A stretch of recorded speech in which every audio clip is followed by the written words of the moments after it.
Hi friends, பங்கஜ நலபாகத்தில் இன்றைக்கி ஒரு சூப்பரான 10 நிமிஷத்தில் செய்யக்கூடிய டிஃபன் ரெசிபி தான் பார்க்க போகிறோம்.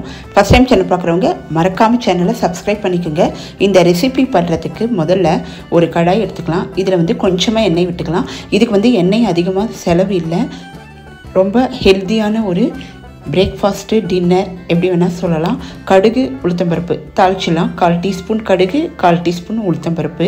நல்லா கடுகு வெடித்தவுடனே உளுத்தம்பருப்பும் கலர் மாறினோடனே 2 வெங்காயம், இஞ்சி, காரத்துக்கு ஏற்ற மாதிரி பச்சை மிளகாய் கட் பண்ணி சேர்த்துக்கலாம். சிம்மில் வச்சு நல்லா வதக்கிடலாம். உப்பு சேர்த்துக்கலாம். வெங்காயம் சீக்கிரமாக வதங்கிடும். இந்த டிஃபனை நம்ம 10 நிமிஷத்தில் பண்ணிடலாம். ஆனால் அதுக்கு முன்னாடியே கொஞ்சம் ப்ரிப்ரேஷன் பண்ண வேண்டியிருக்கு. இதை நீங்கள் லஞ்ச் பாக்ஸுக்கும் கொடுத்து விடலாம். ரொம்ப அருமையாக இருக்கும். இப்போ நல்லா வதங்கின பிறகு வீட்டில் என்ன காய்கள் இருக்கோ அந்த காய்களை எடுத்துக்குங்க. இங்கே நான் கேரட், பட்டாணி எடுத்திருக்கேன். இப்போ பட்டாணி சீசன், அதனால் நான் பட்டாணி எடுத்திருக்கேன். குழந்தைகளுக்கெல்லாம் இந்த மாதிரி செஞ்சு கொடுத்தோன்னா விரும்பி சாப்பிடுவாங்க. இதையும் 2 நிமிஷம் நல்லா வதக்கிட்டு கொஞ்சமாக தண்ணீர் விட்டு மஞ்சள் சேர்த்துட்டு மூடி வச்சிடலாம்.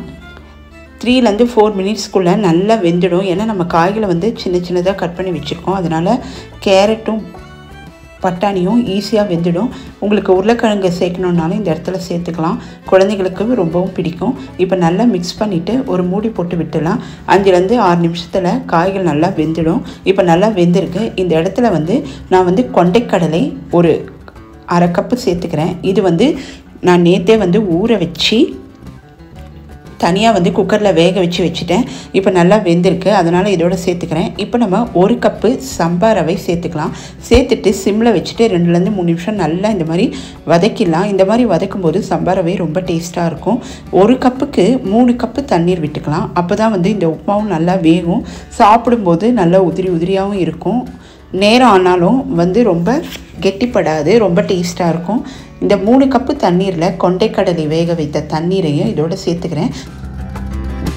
சுண்டல் கடலையை சுண்டல் மட்டும் செய்ய பயன்படுத்தாமல் இந்த மாதிரி டிஃபனுக்கெல்லாம் நம்ம செஞ்சுக்கலாம். ப்ரோட்டீன் அதிகமாக இருக்கிறதுனால மார்னிங் டைம் இல்லைனா ஈவினிங் டைம் சேர்த்துக்கலாம். லஞ்சுக்கு காய்கறிகளை கூட நம்ம சேர்த்துக்கலாம்.